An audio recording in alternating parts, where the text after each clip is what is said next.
So yeah, this video may make a little less sense than others, and that's probably just because it's a really difficult subject to unpack. This idea of the onset pressure is basically the way that I get around the fact that, like, Jerome Callett used to always talk um, about the spitting action. You know, he thought up the idea of the spit buzz in the 1980s. And basically, I think over time it is what led him to sort of discovering the TCE in many ways. Um, and so that makes it a really important part of our understanding. But we always get to that thing where people say, okay, first of all, spit buzzing isn't an embouchure. It's kind of like a use of air essentially, but it's a tongue position and it's not telling you what to do with the lips, and so maybe that's not a good way of describing things. And then Bob Civiletti talks about air compression, and he talks about pulling in with the tummy, which is good. It's good advice, and Jerome Callett talked a lot in his earlier writing about using wind power, powered by the abdominal muscles, compressing underneath the lungs and all that sort of business. So all of that it is good knowledge to have. Absolutely the right thing to do. But also Bob talks about how for him air compression is just like holding your breath when you play. And that's something okay, that starts to sound a little bit weird and doesn't make a lot of sense. But the thing that they're trying to avoid is this discussion about, people always say use more air, and that's wrong. I think that's pretty established with a lot of people who teach more sort of like lead trumpet orientated stuff, that we're not really talking about more air. But then in the next breath, these same people will turn around and say, oh, it's not more air, it's faster air. And to me, I mean, that's an idea that I really disagree with, because the thing is that faster air means more air. It kind of demonstrates that you're not considering scientific units in this description, because if you say, like, speed is something that's measured over time, and so if you're using faster air over a fixed period of time compared to a different pitch of note where you're using slower air over the same fixed period of time, the thing that has increased is the quantity of the air.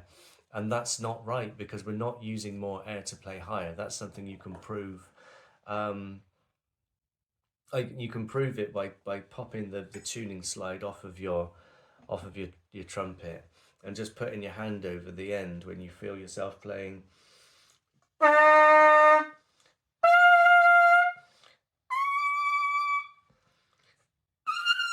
Sorry, I didn't really have any sense of pitch there, but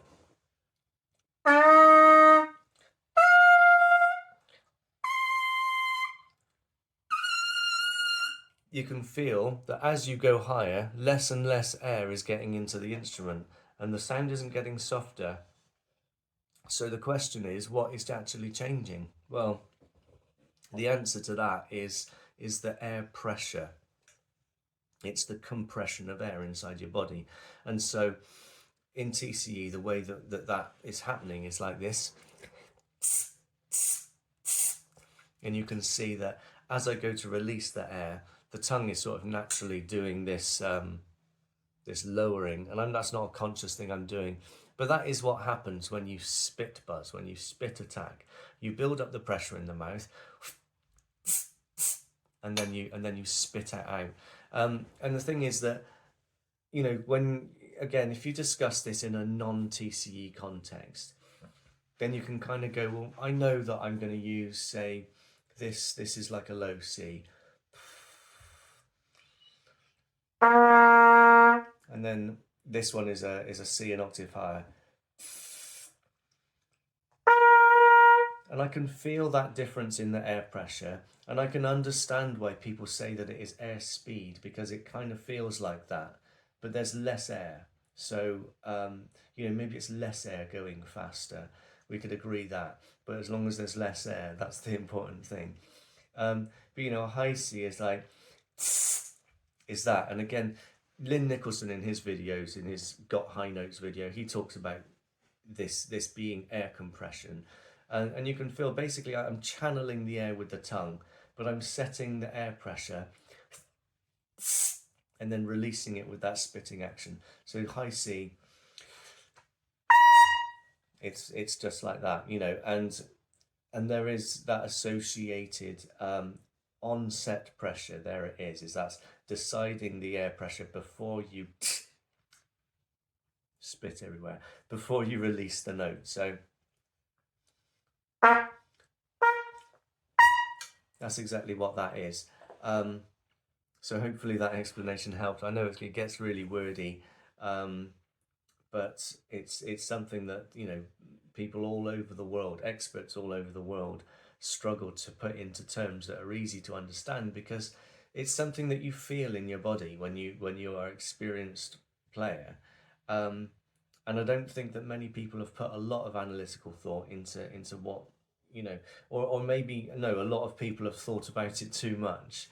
And people love to get into, you know, talking about physics and all that sort of business. But the truth of the matter is that, you know, I know people, or no, I have spoken with plenty of people who understand physics in relation to brass instruments and still can't play a nice melody, you know. So there we go. Okay, I hope that helps.